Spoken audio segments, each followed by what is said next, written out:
Hey friends, welcome back. In today's video, I'm going to share 8 iPad features that every architect and designer should know. This is the part 2 of the video of last week where I shared 7 features, so I'm back with 8 more that I think you will find just as useful, if not more. Like I said, these are not about one specific app.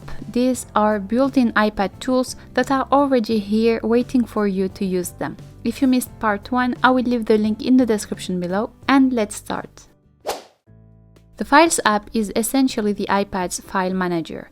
Think of it as the central place where all your documents, PDFs, images, downloads, and project files are stored and organized, no matter which app created them. In the sidebar, you will find different locations such as iCloud Drive on my iPad and any connected cloud services like Dropbox or Google Drive. So this just keeps everything in one place instead of searching across multiple apps. You can create folders, rename files, move documents, and organize your projects just like you would on your laptop. For example, when I save my SketchUp files, they go straight into the Files app right here. The same applies when I export Procreate projects as PDF or PSD files, or even when I save digital brush set, they also end up here. Whenever you download something, whether it's a PDF, an image, a zip file, or document, it usually appears in the Downloads folder, which you can easily access from Files. From there, you can manage and keep your projects organized in one place: drawings, PDFs, reference images, renders, contracts, and presentations. You can preview and mark up drawings instantly and even scan documents directly into a project folder. Scan documents. And as we talked about scanning documents, there are actually a few different ways you can do this on your iPad. The first option is, as we saw earlier, saving the scan directly in the Files app. This is really useful when you want to organize everything immediately and save the document inside a specific project folder, for example. Another option is using the Notes app. Inside a note, you will find the Scan Documents feature, which uses your iPad's camera to automatically detect the document, capture it, adjust the perspective, and clean it up so it looks like a proper digital scan. This is especially useful for quickly scanning sketches, contracts, site plans, receipts, or any paper documents while you are working on the go. If you don't want to save the whole document as an image or PDF and you only need the text from it, simply open the Camera app, point it at any printed text, and your iPad can instantly recognize the text from it. From there, you can copy it, translate it, search for it, or interact with it directly. AirDrop. AirDrop lets you quickly and wirelessly share files with nearby Apple devices such as an iPhone, iPad, or Mac. It works using Bluetooth and Wi-Fi, so there is no need for cables, internet uploads, or third-party apps. As long as both devices are close to each other, sharing is almost instant. To use AirDrop, simply open the file you want to share. This could be a photo, document, or video, then tap the Share button and choose AirDrop. Your iPad will then search for nearby Apple devices, and you just tap the person or device you want to send it to. The other device will get a notification asking it to accept the file, and once you tap Accept, the file is transferred directly.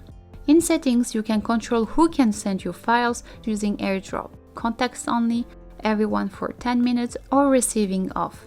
This is useful for privacy and avoiding unwanted transfers in public places. I love this tool because most of the photos and videos I take for my YouTube videos are with my phone, and I use AirDrop every single time to transfer them into my laptop or iPad. I also use it for sending and receiving projects, drawings, sketches, and documents between my iPad, my laptop, and my phone, and it's really fast. Universal Clipboard. If you have an iPhone or a Mac signed into the same Apple ID as your iPad, you can copy something on one device and paste it on another instantly without AirDrop or email. Copy an image on your iPhone, pick up your iPad, and paste it straight into Procreate, for example. Copy a measurement or an address on your iPad and paste it into a message on your iPhone.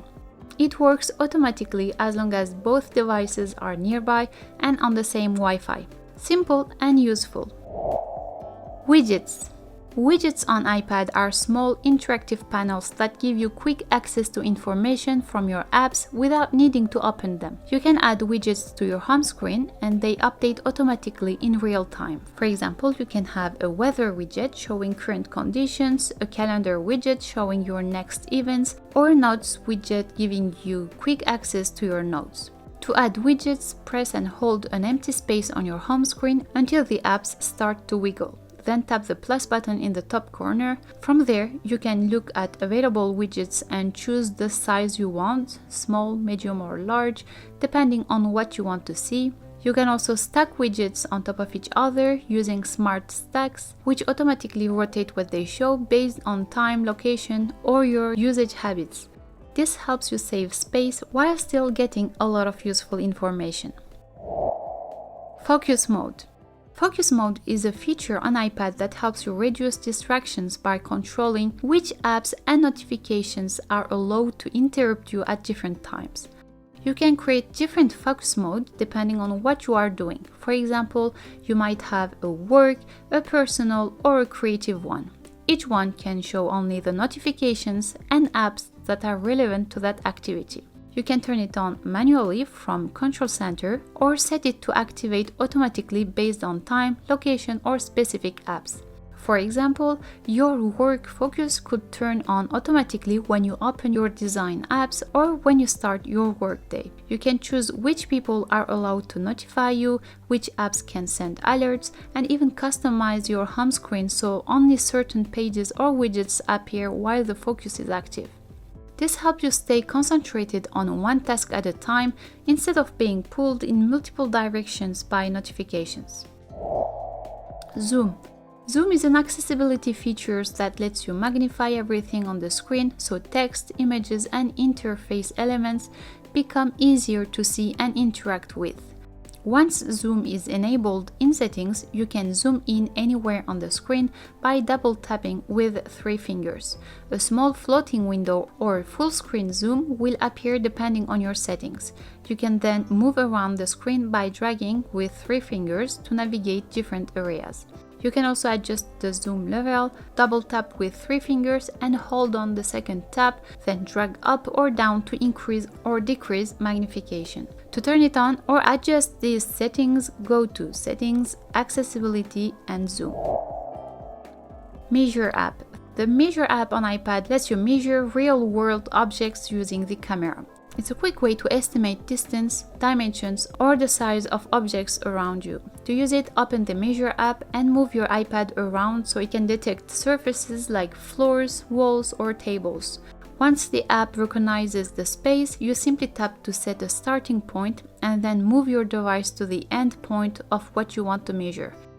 The app will instantly display the distance.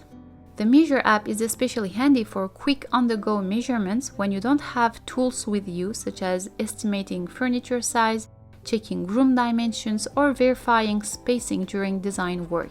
While it's not as precise as professional measuring tools, it's accurate enough for planning and estimating. And that's it for this video. So now between part 1 and part 2, you have 15 iPad features to work with. Let me know in the comments which one was new to you, and if there is an iPad tip you love that I didn't mention here, drop it below, I would love to know it. If you still have some time, you can check this other video here, and I will see you in the next one. Bye!